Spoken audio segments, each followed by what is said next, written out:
up on News Watching, a huge medical breakthrough in CRISPR technology. Olympian suffers a major crash before the games. Grammy artists speak out against ICE. A boy swims for hours to save his family. I'm Chris Bach. And I'm Emma Thorne. All that and more on News Watching tonight. In a huge medical breakthrough, doctors at the Children's Hospital of Philadelphia have used personalized CRISPR gene therapy to treat a baby born with a rare, life-threatening metabolic disorder called CPS1 deficiency. Not only is this the first time a CRISPR treatment was custom designed for a single patient, but it only took 6 months to develop and distribute to baby KJ. As of now, he's received 3 doses, has been able to halt most of the medication he once needed, and is thriving as doctors closely monitor his progress. Team USA athlete Lindsey Vonn has suffered a crash just 1 week before the Milano Cortina Olympics. Vonn, who has returned to competition after being retired for 6 years, was set to return to compete in her 5th Olympic Games in alpine skiing. During the World Cup on Friday, Vonn was the 6th competitor and crashed. She was airlifted off the mountain after sustaining a left knee injury. Vonn pulled out of the rest of the World Cup and did not compete on Saturday. She has announced she has torn her ACL but still intends to compete at the 2026 Olympic Games next week. She is hopeful she will compete in all her events as originally intended. At the 2026 Grammy Awards in Los Angeles, several major artists used the global stage to speak out against ICE. Many musicians wore ICE out pins in protests, while artists such as Bad Bunny and Billie Eilish directly addressed the issues in their acceptance speeches. The moment transformed one of music's biggest nights into a powerful statement on human rights and government accountability.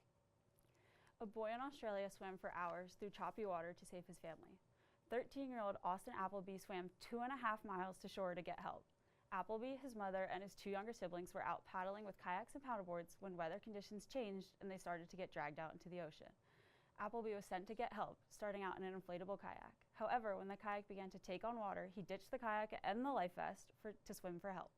After about 4 hours, he made it to the shore.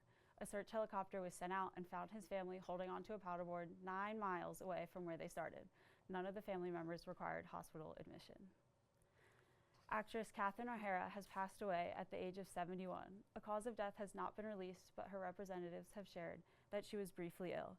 O'Hara was best known for her roles as Kevin McAllister's mother in Home Alone and more recently as Moira Rose in Schitt's Creek. Some of her co-stars have shared their remembrances for the actress. O'Hara is survived by her husband, sons, and siblings. 3 teenage hockey players from the Southern Alberta Mustangs were killed in a car crash Monday morning while on their way to team practice in Stavely, Alberta. The car crash carrying 17-year-old Caden Fine, 18-year-olds JJ Wright and Cameron Casorso collided with a gravel-hauling semi-truck at an intersection. All 3 were pronounced dead at the scene. The Mustangs and local community have expressed deep grief, remembering them as beloved teammates, sons, and friends.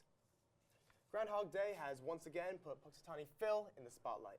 An estimated 30,000 people gathered at the Gobbler's Knob in Pennsylvania for the yearly tradition to see if the groundhog would show his shadow.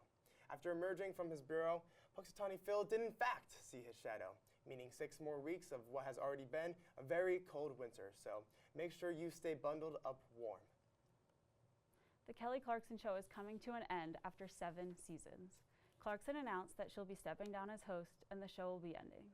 The show started back in 2019 and has many popular segments, including Kellyoke, where Clarkson covers many popular songs. The show will continue the 7th season as planned, wrapping up in fall 2026. Following the ending, Clarkson will continue to make music and appearances on NBC's The Voice. Wow, you know, I'm sad to hear. I didn't even know that she did a show, and I'm sad to hear that's ending. But I do know Kelly Clarkson from hit song "What Doesn't Kill," "Stronger." That's a good one of her best. You should go on there and sing it with her. What doesn't kill you makes you stronger. It's a little better when she does it. Okay, well, that's a little hurtful, but moving on, coming up next on News Watching. Japan is fighting back against a surge of bear attacks. 2016 is back. And fallen star Pete Johann starts his music career. Stay with us.